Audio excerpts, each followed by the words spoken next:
Les gouttes de pluie glissaient lentement sur la vitre du bureau d'Isabelle, comme les larmes qu'elle n'arrivait plus à retenir. Ses mains tremblantes tenaient encore le téléphone de Philippe, découvert par hasard sous l'oreiller ce matin, alors qu'il prenait sa douche. 3 simples messages avaient suffi pour faire s'écrouler 13 années de mariage. « J'ai hâte de vendredi. La maison de campagne sera parfaite pour nous deux. » Isabelle relisait ces mots envoyés par une certaine Camille, suivis d'emojis qui ne laissaient aucun doute sur la nature de leur relation. Son reflet dans la fenêtre lui renvoyait l'image d'une femme de 42 ans, aux longs cheveux noirs et aux yeux bleus rougis par les pleurs. Elle qui avait toujours été si fière, si composée, se sentait maintenant brisée, comme si on lui avait arraché une partie d'elle-même. La pluie dehors s'intensifiait, faisant écho au chaos qui régnait dans son esprit. Elle avait tout de suite appelé Sophie, sa meilleure amie depuis l'université. « Viens, immédiatement !» avait-elle seulement réussi à articuler entre 2 sanglots.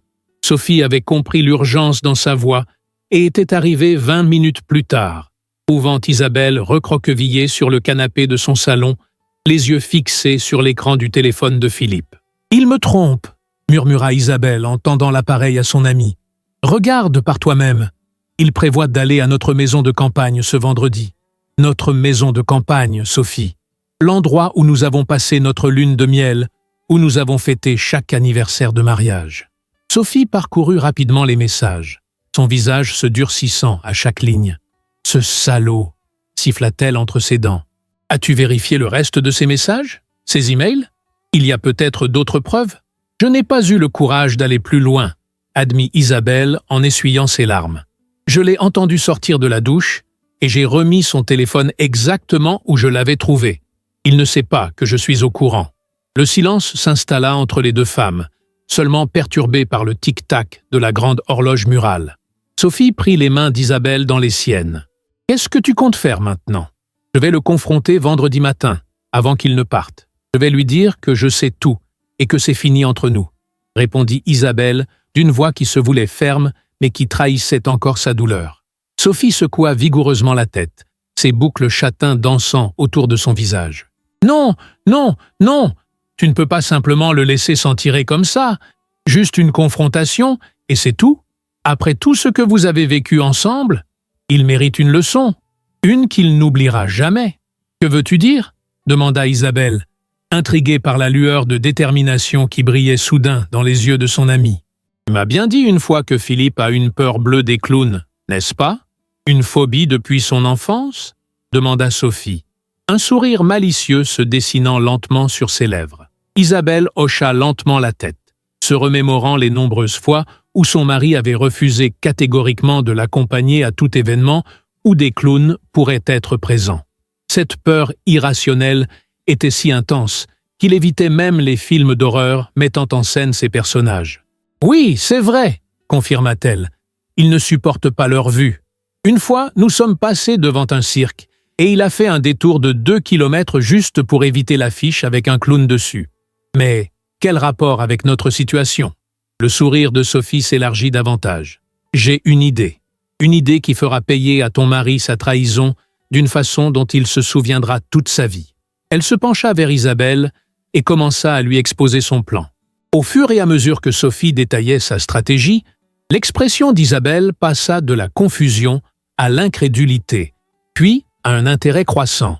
L'idée était si absurde, si théâtrale, qu'elle semblait tout droit sortie d'un film. Et pourtant, tu veux que Marc se déguise en clown pour terroriser Philippe et cette femme, pendant leur rendez-vous romantique à la maison de campagne? Résuma Isabelle, partagée entre l'envie de rire et le doute. « Exactement !» s'exclama Sophie avec enthousiasme. « Marc a fait du théâtre amateur pendant des années. Il sera parfait. Nous couperons l'électricité quand ils seront bien installés. Et là, dans l'obscurité, le clown fera son apparition aux fenêtres. Imagine la tête de ton mari, son expression quand son pire cauchemar se matérialisera devant lui, alors qu'il pensait passer un week-end romantique avec sa maîtresse. C'est complètement fou, » murmura Isabelle, mais un petit sourire commençait à se dessiner sur son visage, encore marqué par les larmes. « Je ne veux pas vous donner tout ce travail. Je veux le faire, » insista Sophie en serrant les mains de son amie avec force. Philippe mérite de payer pour ce qu'il te fait. Tu es ma meilleure amie, Isabelle. Et crois-moi, Marc sera ravi de participer. Il a toujours trouvé que ton mari se prenait un peu trop au sérieux. Pour la première fois depuis sa découverte, Isabelle sentit une étincelle d'autre chose que de la douleur. Était-ce de l'anticipation, de la satisfaction à l'idée d'une revanche? Elle n'en était pas certaine, mais cette sensation était bien préférable au désespoir qui l'avait englouti plus tôt. « D'accord », dit-elle finalement, une lueur de détermination nouvelle dans ses yeux bleus. « Faisons-le. Mais il nous faudra un plan précis. Je connais la maison mieux que quiconque. Je peux vous indiquer les meilleures positions, les points d'entrée, tout. » Sophie sourit, ravie de voir son amie reprendre du poil de la bête. « Et si nous installions des caméras? Des petites caméras infrarouges avec audio cachées à des endroits stratégiques. Comme ça, nous pourrons tout voir, même dans le noir. »« Des caméras ?» répéta Isabelle, surprise par cette suggestion. « Bien sûr. Mon beau-frère travaille dans la sécurité. Il peut nous prêter le matériel nécessaire. Nous pourrons tout observer en direct et surtout garder un souvenir de la plus grande humiliation de Philippe. » Un vrai sourire apparut sur le visage d'Isabelle pour la première fois de la journée. L'idée de voir son mari, si dignement arrogant dans son costume 3 pièces, réduit à trembler de peur devant un clown, avait quelque chose d'étrangement satisfaisant. « Sophie, tu es diabolique, » dit-elle avec un petit rire incrédule. « Mais j'aime ça. Passons à l'action. » Le jeudi après-midi, Isabelle et Sophie roulaient en direction de la maison de campagne. Le coffre de la voiture rempli d'équipements de surveillance et d'un costume de clown soigneusement rangé dans une valise noire.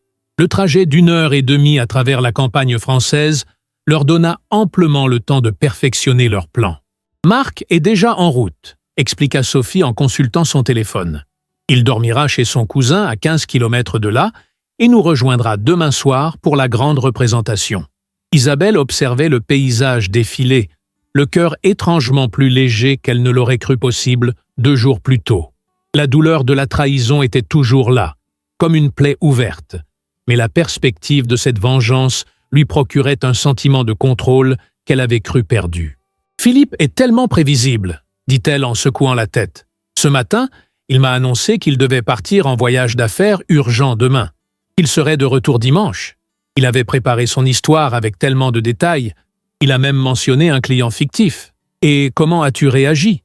demanda Sophie en ralentissant pour prendre un virage serré. « J'ai joué le jeu », répondit Isabelle, avec un sourire amer. « J'ai fait semblant d'être déçu que notre week-end soit ruiné, mais compréhensive comme toujours. Je lui ai même préparé son sandwich préféré pour le déjeuner aujourd'hui. Si tu avais vu son expression, ce mélange de soulagement et de culpabilité. Il a failli craquer et tout avouer. Je l'ai vu dans ses yeux. « Les hommes » soupira Sophie en secouant la tête. « Ils pensent être si intelligents, si discrets, alors qu'ils sont transparents, comme du verre. » Elles arrivèrent à la maison de campagne en début d'après-midi. C'était une belle bâtisse en pierre du 19e siècle, nichée au cœur d'un petit bois, suffisamment isolée pour que les voisins les plus proches soient à plusieurs centaines de mètres. Le cadre parfait pour un week-end romantique, ou pour une vengeance bien orchestrée. Isabelle déverrouilla la porte, une vague de souvenirs l'assaillant dès qu'elle franchit le seuil. Les rénovations qu'elle et Philippe avaient réalisées ensemble, les soirées passées devant la cheminée, les projets d'avenir discutés sous le grand chêne du jardin. Et maintenant, il allait profaner ses souvenirs en y amenant sa maîtresse. « Ne pense pas à ça », lui dit doucement Sophie, comme si elle lisait dans ses pensées. Concentrons-nous sur notre mission. Elles passèrent les heures suivantes à installer méticuleusement les minuscules caméras infrarouges aux endroits stratégiques. Salon, cuisine, entrée principale, et même dans le couloir menant à la chambre à coucher. Chaque caméra était reliée à une application sur leur téléphone, leur permettant de tout voir et entendre en temps réel. « Le point névralgique de notre plan est le compteur électrique », expliqua Isabelle, en montrant à Sophie un petit boîtier gris situé à l'extérieur de la maison, bien caché derrière un buisson. Marc pourra facilement couper le courant d'ici sans être vu. Sophie prit des photos de l'emplacement pour les envoyer à son mari. « Et les bougies ? Philippe va sûrement chercher à éclairer la pièce. J'ai tout enlevé hier soir. répondit Isabelle, avec un sourire malicieux. J'ai laissé uniquement une petite lampe torche dans le tiroir de la cuisine, à peine assez puissante pour éclairer à 1 mètre de distance. Tu as pensé à tout, s'émerveilla Sophie. Je suis impressionné.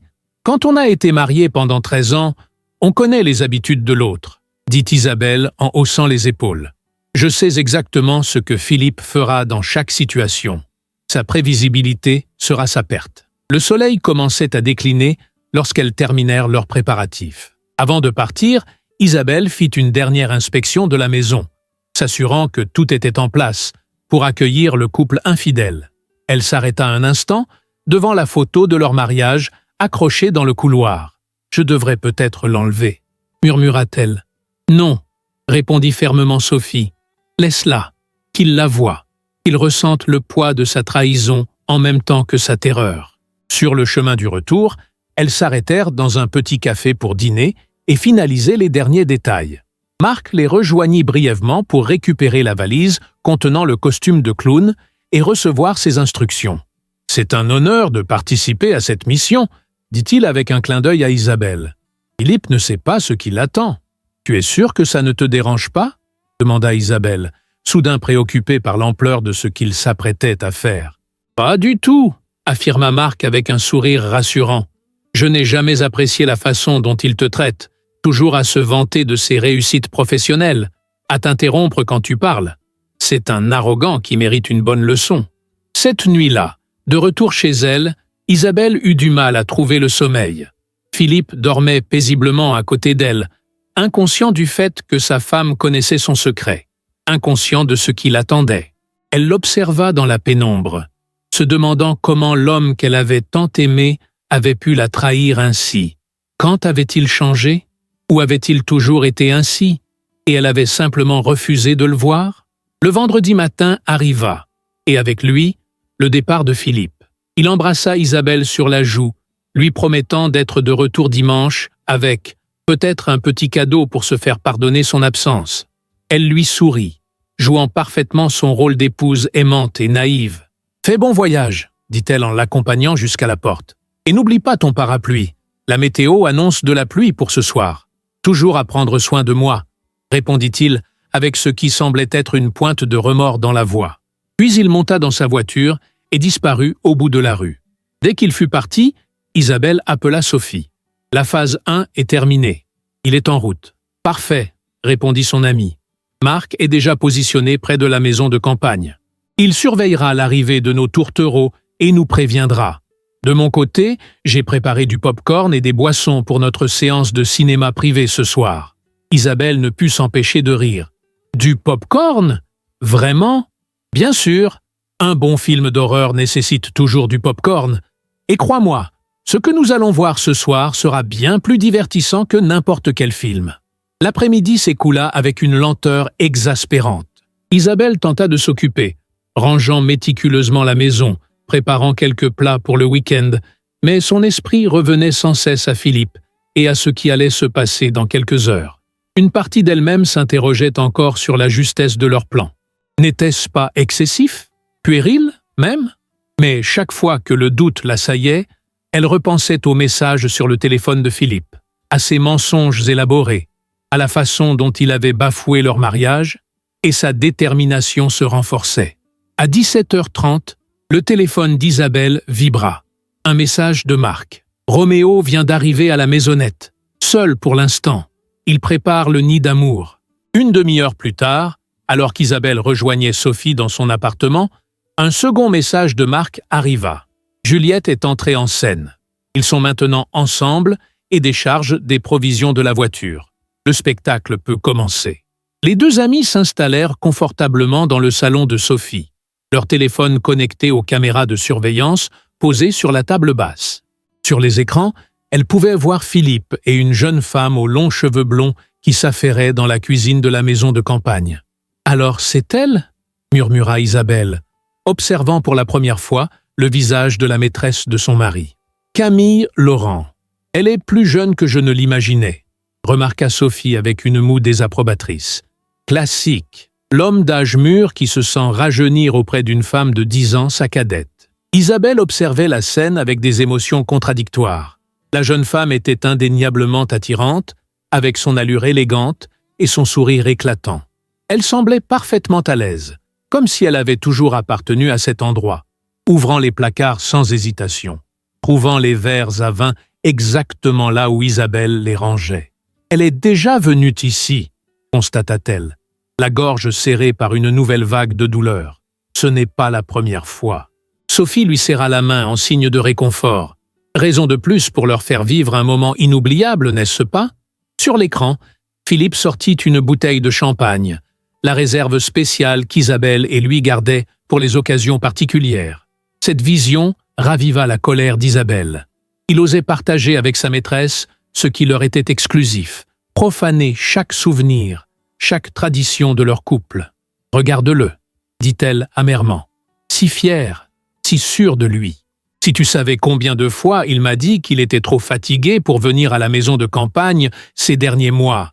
Trop de travail, trop de pression, et voilà qu'il trouve l'énergie pour elle. » Sur l'écran, Philippe et Camille trinquaient maintenant dans le salon, assis sur le canapé, où Isabelle aimait lire pendant les week-ends pluvieux. Il avait allumé la chaîne stéréo, leur chaîne, et une musique douce flottait dans la pièce. Puis il se pencha vers la jeune femme et l'embrassa, d'abord doucement, puis avec plus d'intensité. Isabelle détourna brièvement le regard, le cœur serré. « Tu veux qu'on coupe le son ?» demanda Sophie avec sollicitude. « Non », répondit fermement Isabelle en se ressaisissant. « Je veux tout voir, tout entendre.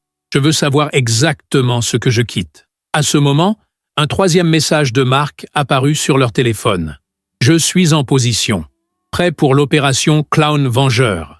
Dites-moi quand couper l'électricité. » Sophie jeta un coup d'œil à Isabelle. « Alors, on leur laisse encore un peu de temps ou on passe à l'action ?» Isabelle observa l'écran où Philippe et Camille commençaient maintenant à préparer le dîner ensemble, se déplaçant dans la cuisine avec une familiarité qui trahissait une habitude déjà bien établie. Il lui chuchotait quelque chose à l'oreille qui la faisait rire. « Maintenant » décida Isabelle, une détermination froide dans la voix. « Qu'il profite du noir. » Sophie envoya immédiatement le signal à Marc. Quelques secondes plus tard, sur les écrans de leur téléphone, toutes les lumières de la maison s'éteignirent brusquement. Grâce aux caméras infrarouges, elle pouvait encore voir parfaitement ce qui se passait à l'intérieur. « Qu'est-ce qui se passe ?» s'exclama Camille, surprise. « Probablement un fusible qui a sauté », répondit Philippe. « Ne t'inquiète pas, ça arrive parfois à la campagne.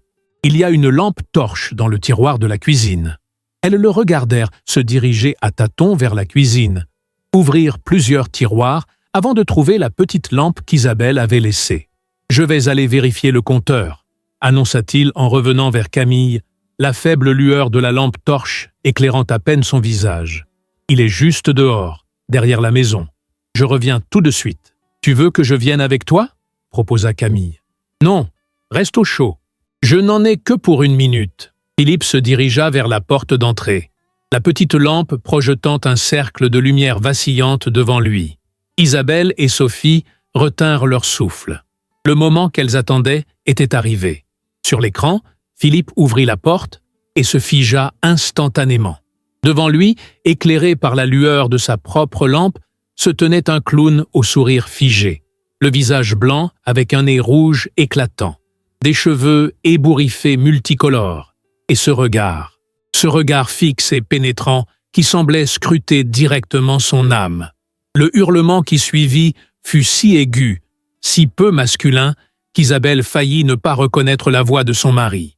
Philippe recula précipitamment, claqua la porte et la verrouilla frénétiquement, sa respiration haletante audible même à travers les petits haut-parleurs de leur téléphone. « Philippe, qu'est-ce qui se passe ?» cria Camille depuis le salon, visiblement alarmée par son cri. « Il y a un clown dehors !» bégaya Philippe, la voix tremblante, presque méconnaissable. « Un putain de clown, juste devant la porte !»« Un clown ?» répéta Camille, incrédule. « Tu plaisantes, n'est-ce pas ?»« Non, je te jure !» Il était là, immobile, me fixant avec ce sourire horrible. Dans l'appartement de Sophie, les deux amis se regardèrent, les yeux écarquillés, avant d'éclater de rire. « Oh mon Dieu, sa voix !» s'exclama Sophie entre deux hoquets. On aurait dit une souris prise au piège. Je n'aurais jamais imaginé qu'il puisse crier aussi aigu, renchérit Isabelle, essuyant des larmes de rire. Regarde-le trembler, l'imperturbable Philippe Moreau, terrorisé comme un enfant. Sur leur écran, Camille tentait de calmer Philippe, visiblement perplexe face à sa réaction disproportionnée. « Écoute, c'est probablement juste quelqu'un qui fait une blague stupide. »« Une blague ? Tu trouves ça drôle ?» s'écria Philippe, la voix encore plus aiguë. « Qui ferait ça? Qui viendrait jusqu'ici, en pleine nuit, déguisé en clown ?» Avant que Camille ne puisse répondre, un léger tapotement résonna contre la fenêtre du salon. Lentement, ils tournèrent tous deux la tête vers l'origine du bruit. Le clown était là, le visage pressé contre la vitre, souriant largement, agitant lentement les doigts en signe de salutation. Cette fois, ce fut Camille qui poussa un cri, reculant instinctivement. Philippe, lui, resta pétrifié, le visage déformé par une terreur pure et primitive. La lampe torche qu'il tenait tremblait tellement que le faisceau lumineux dansait frénétiquement sur les murs. « C'est impossible, » murmura-t-il. « Comment a-t-il pu arriver si vite à la fenêtre ?» Le clown disparut soudainement de la fenêtre, plongeant le couple dans un silence tendu, interrompu uniquement par leur respiration rapide et le tic-tac de la vieille horloge. « Où est-il allé ?» chuchota Camille, serrant nerveusement le bras de Philippe. « Je ne sais pas, » répondit celui-ci, la voix tremblante. « Mais nous devons rester calmes. Ce doit être une mauvaise plaisanterie. Peut-être des adolescents du village. »« Des adolescents ? À plus de 3 kilomètres de toute habitation ?» rétorqua Camille, de plus en plus inquiète. « Et comment aurait-il su que nous serions ici ce soir ?» Cette question sembla frapper Philippe comme un coup physique. Son visage, déjà pâle dans la lueur infrarouge de la caméra, perdit ses dernières couleurs. « Isabelle » murmura-t-il si bas que les deux femmes durent tendre l'oreille pour l'entendre. « Elle sait ? Qui est Isabelle ?» demanda Camille, confuse. Avant que Philippe ne puisse répondre, un nouveau tapotement, plus fort cette fois, résonna contre une autre fenêtre, celle de la cuisine. Le clown était de retour, et son sourire semblait s'être élargi, devenant encore plus menaçant. « Isabelle est ma femme », avoua Philippe dans un souffle, les yeux rivés sur la silhouette effrayante derrière la vitre. « Je crois qu'elle a découvert pour nous. » Le visage de Camille se décomposa, passant de la peur à la stupéfaction, puis à la colère. « Ta femme ? Tu m'avais dit que vous étiez séparés depuis des mois, que vous attendiez juste de finaliser le divorce. » Un nouveau bruit attira leur attention avant que Philippe ne puisse répondre. Le clown avait disparu de la fenêtre de la cuisine, mais un grincement sinistre provenant du couloir suggérait qu'il essayait maintenant d'entrer par la porte arrière. « On doit appeler la police », déclara fermement Camille, cherchant son téléphone portable dans son sac. Après quelques tentatives infructueuses, elle leva les yeux, paniquée. « Pas de signal. Comment est-ce possible ? » « Nous sommes dans une zone blanche, » expliqua Philippe, la voix tremblante. « C'est pour ça que j'ai installé le téléphone fixe, mais sans électricité. » Le grincement s'intensifia, puis s'arrêta brusquement, laissant place à un silence encore plus angoissant. Philippe pointait nerveusement sa lampe torche dans toutes les directions, s'attendant à voir apparaître le clown à tout moment. Ses mains tremblaient si violemment que le faisceau lumineux semblait exécuter une danse erratique sur les murs. « On doit sortir d'ici », murmura Camille. « On prend ta voiture et on s'en va. »« Non !» s'écria Philippe, horrifié à l'idée de mettre un pied dehors. « Il est là-bas, il nous attend. C'est juste une personne en costume, Philippe. Probablement ta femme ou quelqu'un qu'elle a engagé pour nous faire peur. On ne va pas rester prisonniers ici sans électricité, sans téléphone. » À ce moment précis, une silhouette apparut à la fenêtre du salon, plus proche que jamais. Le clown les fixait intensément, son regard semblant se concentrer particulièrement sur Philippe. Lentement, délibérément, il leva une main gantée et pointa un doigt directement vers lui. Ce fut trop pour Philippe. Un liquide chaud commença à couler le long de sa jambe, formant une petite flaque sur le parquet en bois que lui-même avait poncé et verni 3 étés auparavant. L'humiliation était complète, irréversible. Dans l'appartement de Sophie, Isabelle et son amie étaient littéralement pliées en deux de rire. « Il s'est pissé dessus ! hoqueta Sophie, les larmes aux yeux. « Je n'arrive pas à y croire. Ton mari, le grand Philippe Moreau, cadre supérieur, toujours si composé, vient de se faire pipi dessus devant sa maîtresse. Marc mérite un Oscar, parvint à articuler Isabelle entre deux éclats de rire. Son jeu est parfait. Sur l'écran, Camille fixait maintenant la tache sombre qui s'élargissait sur le pantalon de Philippe, son expression passant de l'incrédulité au dégoût. Tu t'es uriné dessus? Demanda-t-elle, reculant d'un pas. Sérieusement? C'est... bégaya Philippe, mortifié, incapable de former une phrase cohérente. C'est pathétique, hacha Camille, secouant la tête. Je pensais que tu étais un homme, un vrai, fort, confiant, courageux. Mais regarde-toi, tremblant comme une feuille, mouillant ton pantalon à cause d'un stupide clown. Le mépris dans sa voix était palpable, et chaque mot semblait frapper Philippe comme une gifle. Il restait là, immobile, souillé, la dignité en lambeaux, ne sachant que faire ou dire pour sauver ce qui restait de sa fierté masculine. Le clown, quant à lui, continuait de les observer par la fenêtre, son sourire s'élargissant comme s'il savourait la scène de destruction qui se déroulait devant lui. Puis, lentement, il commença à reculer, disparaissant progressivement dans l'obscurité. « Où va-t-il » murmura Philippe, un mélange d'espoir et de crainte dans la voix. « Je m'en fiche complètement » répliqua sèchement Camille. « Tout ce que je veux, c'est sortir d'ici. Maintenant, on ne peut pas sortir, protesta Philippe. Il est peut-être en train de nous attirer dehors pour... Assez! Explosa Camille. J'en ai assez de tes peurs, de tes mensonges, de tout ça. Tu m'as menti sur ton mariage. Tu m'as fait croire que tu étais quelqu'un de fort et de courageux. Et maintenant je découvre que tu n'es qu'un lâche pathétique qui a peur des clowns et qui se pisse dessus au premier signe de danger. Elle se dirigea vers la fenêtre, scrutant l'obscurité. Il est parti. Je ne le vois plus nulle part. Ce pourrait être un piège, insista Philippe, reculant vers le centre de la pièce. Le seul piège ici, dit Camille en se tournant vers lui, c'est celui dans lequel je suis tombé en croyant que tu valais quelque chose. Le ton de sa voix, froid et tranchant, laissait transparaître une déception profonde. Le Philippe qu'elle avait admiré, désiré, n'existait plus, s'il avait jamais existé. À sa place se tenait un homme brisé, humilié, dont le pantalon humide témoignait de sa faiblesse.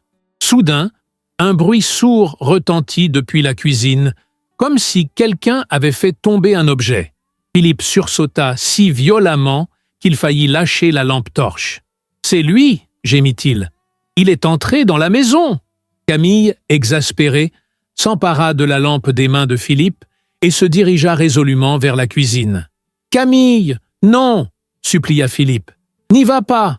Mais elle l'ignora, avançant d'un pas déterminé. Dans la cuisine, le faisceau de la lampe révéla simplement une casserole tombée sur le sol, probablement déséquilibrée par le vent qui s'engouffrait par la fenêtre entr'ouverte. « Il n'y a personne !» annonça-t-elle en revenant. « Juste une casserole tombée. »« La fenêtre était ouverte ?» demanda Philippe, horrifié. « Alors il pourrait... » Sa phrase fut interrompue par l'apparition soudaine du clown dans l'embrasure de la porte du salon, immobile, les fixant de son regard vide. Cette fois, ce fut trop pour Philippe. Ses yeux roulèrent dans leurs orbites et il s'effondra sur le sol, inconscient.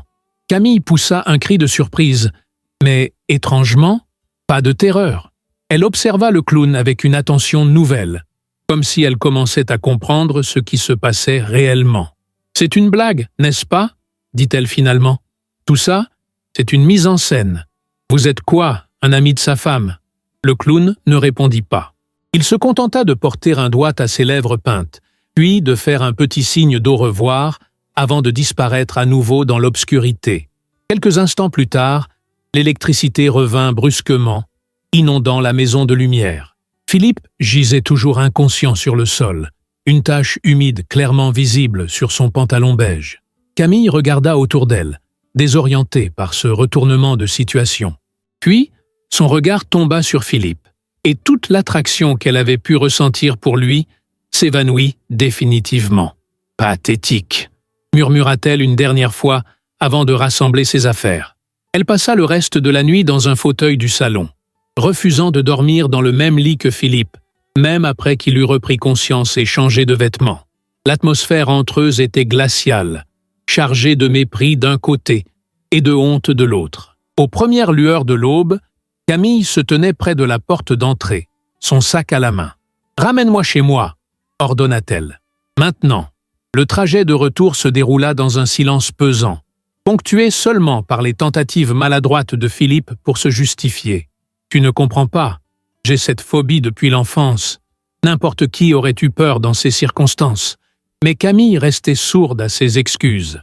Pour elle, l'image du fier et puissant Philippe était irrémédiablement ternie, remplacée par celle d'un homme recroquevillé de terreur, l'entrejambe souillée.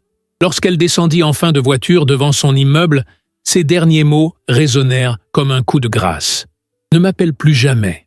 Je ne veux rien avoir à faire avec un homme aussi faible et pathétique que toi. » Philippe resta immobile derrière le volant, regardant Camille disparaître dans l'entrée de l'immeuble, sans un regard en arrière. C'était fini. Non seulement sa dignité avait volé en éclats, mais il avait également perdu Camille, la femme pour qui il avait été prêt à risquer son mariage, sa réputation, tout. Le retour à sa propre maison fut pour lui comme marcher vers l'échafaud. Qu'allait-il dire à Isabelle?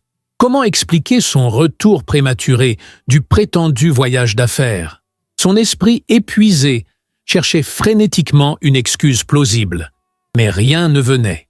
Quand il franchit finalement le seuil de leur domicile, il fut surpris de trouver Isabelle assise tranquillement dans la cuisine, savourant une tasse de café comme n'importe quel samedi matin ordinaire. Elle leva les yeux vers lui, son visage ne trahissant aucune émotion particulière. « Déjà de retour ?» demanda-t-elle d'une voix égale. « Quelle tête tu fais? On dirait presque que tu as vu un clown. » Philippe se figea sur place, le sang quittant son visage. Ce n'était pas possible. Comment pouvait-elle savoir? Comment? Mais dans sa confusion, il ne remarqua même pas le double sens de la phrase d'Isabelle. Il réalisa seulement qu'il n'avait préparé aucune excuse pour son retour anticipé. Il y a eu un problème avec le réseau électrique à la maison de campagne, balbutia-t-il. Donc, je suis revenu plus tôt. Isabelle prit une gorgée de café, ses yeux bleus ne quittant pas les siens. Tiens donc, je pensais plutôt que c'était parce que tu avais mouillé ton pantalon devant ton ami. Le mug que Philippe tenait glissa de ses doigts soudain engourdis et se fracassa sur le sol de la cuisine. « De quoi tu parles ?» articula-t-il avec difficulté. « Oh, tu sais très bien, » répondit Isabelle avec un calme déconcertant. « Ton amie, celle devant qui tu t'es uriné dessus avant de t'évanouir comme une petite fille. » Philippe sentit ses jambes faiblir sous lui. Il s'appuya contre le comptoir de la cuisine pour ne pas tomber. « Comment tu peux savoir ça ?» demanda-t-il, la voix à peine audible. Isabelle se leva lentement, posant délicatement sa tasse sur la table. « Tais-toi » dit-elle fermement. « Tu n'es pas en position de poser des questions ici. C'est moi qui devrais t'en poser. Comment as-tu osé me faire ça? Après 13 ans de mariage? Emmener ta maîtresse dans notre maison de campagne ?» Philippe ouvrit la bouche, puis la referma, incapable de former une défense cohérente. « C'était toi ?» demanda-t-il finalement. « C'est toi qui as organisé tout ça? Assieds-toi et ferme-la !»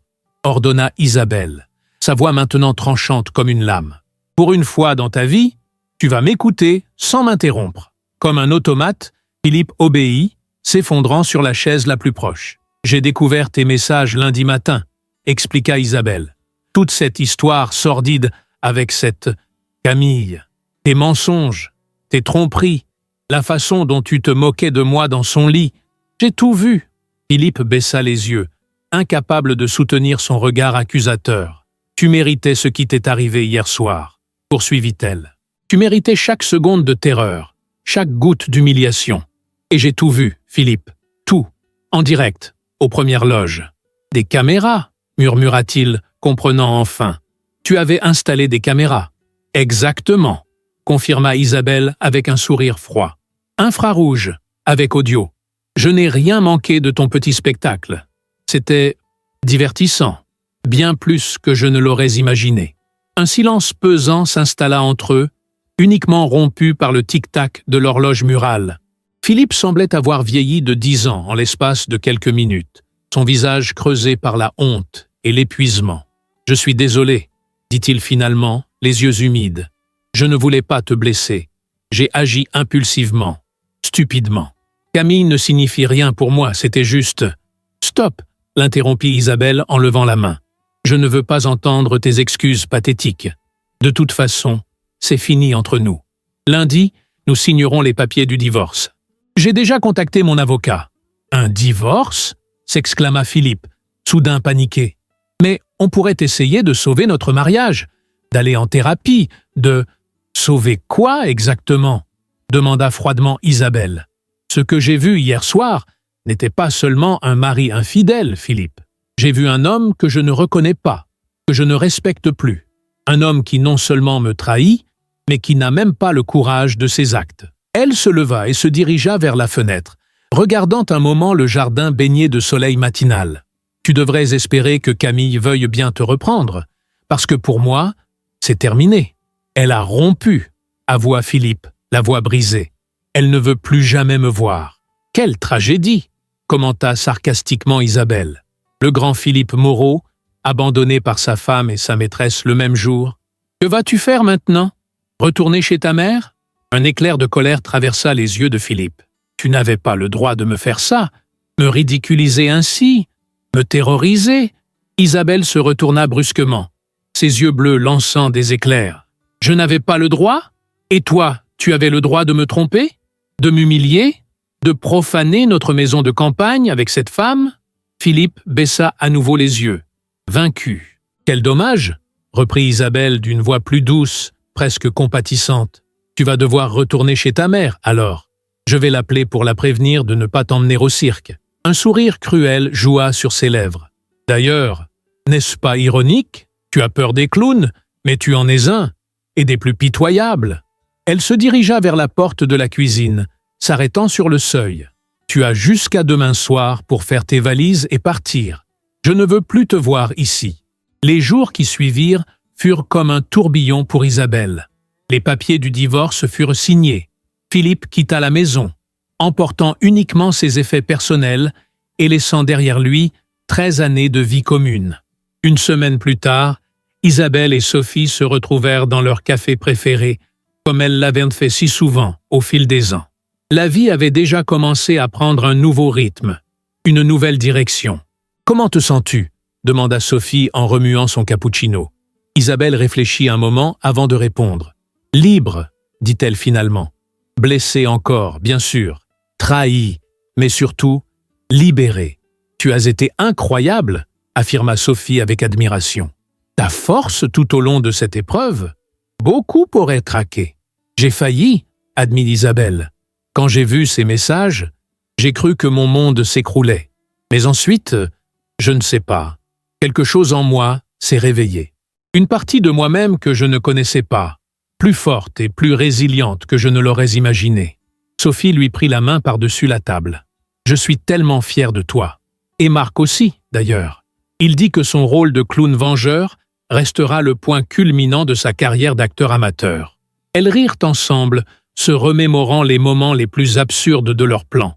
Le cri aigu de Philippe, son expression de terreur pure, la tache qui s'élargissait sur son pantalon. « Tu sais, » dit Isabelle après un moment, « aussi douloureuse qu'ait été cette expérience, je ne la regrette pas. Elle m'a montré qui j'étais vraiment, et qui il était vraiment. » « Et maintenant ?» demanda Sophie. « Quels sont tes projets ?» Isabelle sourit. Un vrai sourire qui atteignait ses yeux pour la première fois depuis des semaines. « Vivre » répondit-elle simplement. « Vivre pour moi-même, sans avoir à m'inquiéter de satisfaire les attentes de quelqu'un d'autre. Voyager peut-être, reprendre mes études, redécouvrir qui je suis en dehors de mon mariage. »« À ta nouvelle vie, alors » déclara Sophie en levant sa tasse. « Et à la fin des clowns dans ta vie, sauf ceux que nous engageons pour terroriser les maris infidèles. » Elles trinquèrent en riant, et Isabelle sentit une chaleur se répandre en elle qui n'avait rien à voir avec le café. C'était l'aube d'un nouveau chapitre, incertain mais plein de promesses. Et pour la première fois depuis longtemps, elle avait hâte de tourner la page. Dehors, le soleil brillait sur les toits de la ville comme un symbole de l'avenir lumineux qui l'attendait. Elle avait traversé la tempête et en était ressortie plus forte, plus sage, plus authentiquement elle-même. Philippe lui avait peut-être brisé le cœur, mais en le faisant, il avait libéré une partie d'elle qu'elle avait trop longtemps gardée enfermée. Et pour cela, paradoxalement, elle lui était presque reconnaissante. Si vous avez regardé jusqu'ici, laissez votre pouce en l'air et abonnez-vous à la chaîne. C'est un geste simple pour vous, mais qui m'aide énormément. N'hésitez pas à partager vos impressions dans les commentaires.